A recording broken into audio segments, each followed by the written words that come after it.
Yo guys, what's up? Kumusta mga uncle? Sa mga bago pa sa channel ko, ayan si Aaron Timoto. Don't forget to like, share, and subscribe to my YouTube channel and click that notification bell para updated kayo sa every upload ko. So sa harap ni ngayon guys is bike ko. Ito yung bagong kinahihiligan ko.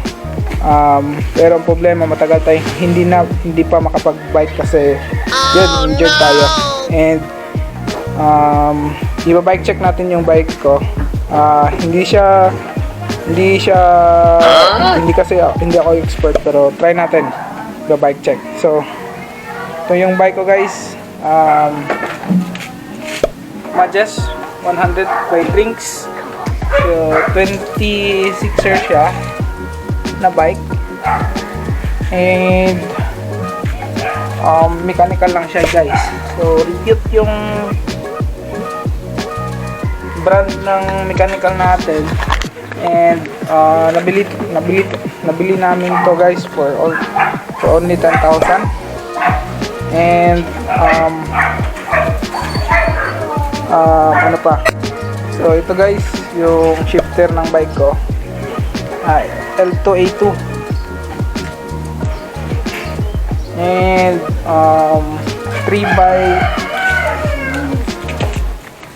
3x7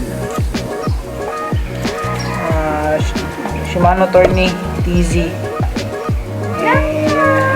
and ito yung FD, walang brand, Trinks daw, made by Trinks. And yung frame nito guys is 6061 na alloy na. Yung telescopic niya is made by Trinks. Hindi ko alam kung metal ba to, walang lockout. And yung gulong niya is Chaoyang, alloy din yung rim. Yung hubs hindi ko alam. And yun, may 5 years na siya na warranty sa frame. And yung upgrade ko nito guys is yung tail light. Yung tail light, and then accessories pala, hindi upgrade. So front light, kasi before ako na disgrasya, every morning kasi ako nagbabike. And yung frame, cellphone frame bag, gamit yan. Okay?